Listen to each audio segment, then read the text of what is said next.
Welcome to சுடர் கருணை பிரகாசம் சேனல். வாங்க சேனக்கிழங்கு குச்சி வறுவல் எப்படி செய்யலான்னு பார்க்கலாம். நம்ம வந்து மரவள்ளி கிழங்குலாம் இந்த மாதிரி ரோட்டு சைடெல்லாம் இது அப்படியே ஃப்ரை பண்ணி வச்சுருப்பாங்க, மசாலாலாம் போடாமல் சும்மாவே வச்சுருப்பாங்க உப்பு போட்டு. அது ஒரு டேஸ்ட்டுன்னா சேனக்கிழங்குல நீங்கள் இந்த மாதிரி ஒரு வாட்டி செஞ்சு பாருங்கள்.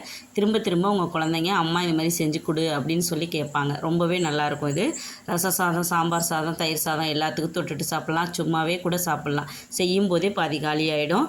வாங்க அது எப்படி செய்யலான்னு பார்க்கலாம். சேனக்கிழங்கை வந்து நல்லா தோலெல்லாம் சீவிட்டு நல்லா நீல வாக்கில் எல்லாமே ஒரே சைஸில் இருக்க மாதிரி கட் பண்ணிக்கோங்க. இந்த மாதிரி நீல வாக்கில் இந்த மாதிரி இருக்கணும். இந்த மாதிரி கட் பண்ணி தண்ணியில் ஒரு 10 நிமிஷம் அப்படியே போட்டு வச்சுருங்க. இதை வேக வைக்க வேண்டாம், எதுவும் பண்ண வேண்டாம். தண்ணியில் ஒரு 10 நிமிஷம் அப்படியே போட்டு வச்சுட்டு நல்லா கழுவிடுங்க. ஒரு 3 தண்ணி 4 தண்ணி ஊற்றி கழுவிட்டு நீங்கள் அப்படியே ஒரு வடிகட்டியில் போட்டு தண்ணியை வடிச்சிட வேண்டியது தான். வேறு எதுவுமே நீங்கள் துணி துடைக்கணும், அது பண்ணணும், அதெல்லாம் காய வைக்கணும், அதெல்லாம் எதுவுமே தேவை கிடையாது. தண்ணியை வடிச்சிட்டு இந்த மாதிரி ஒரு வடிகட்டியில் போட்டு அப்படியே வச்சுருங்க. அதுக்கப்புறம் ஒரு பவுலில் சேர்த்துக்கோங்க. தண்ணியெல்லாம் உதறிட்டு ஒரு பவுலில் சேர்த்துக்கோங்க. அவ்வளோதான். இது காய வைக்கணுன்னெல்லாம் அவசியம் இல்லை.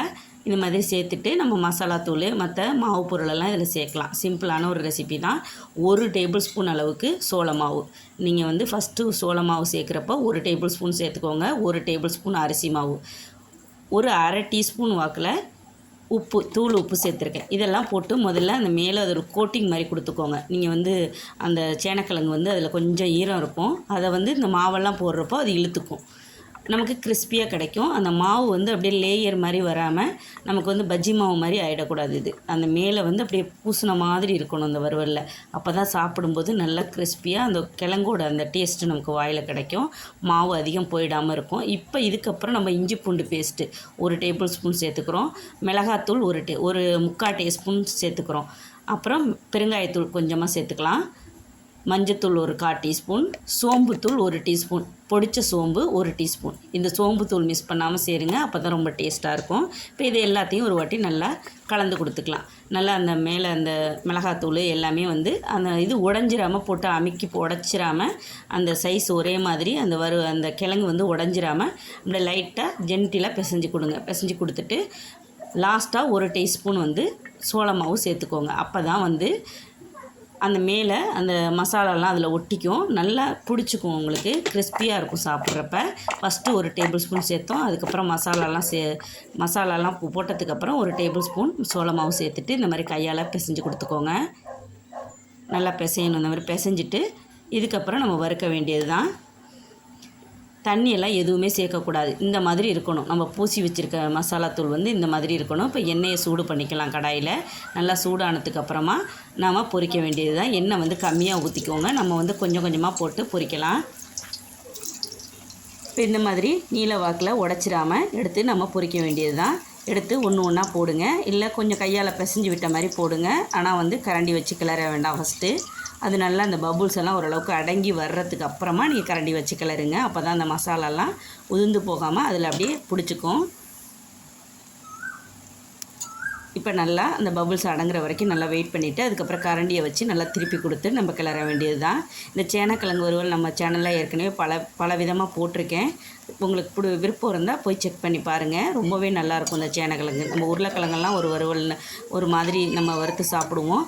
ஆனால் அந்த சேனக்கிழங்கு வறுவல் ரொம்பவே நல்லது, உடம்புக்கு ரொம்ப நல்லது. குழந்தைங்களுக்கு பிடிக்காதவங்க கூட இந்த மாதிரி நீங்கள் வறுத்து கொடுத்துட்டிங்கன்னா கண்டிப்பாக திரும்ப திரும்ப செய்ய சொல்லி உங்களை கேட்பாங்க. ரொம்பவே நல்லாயிருக்கும்.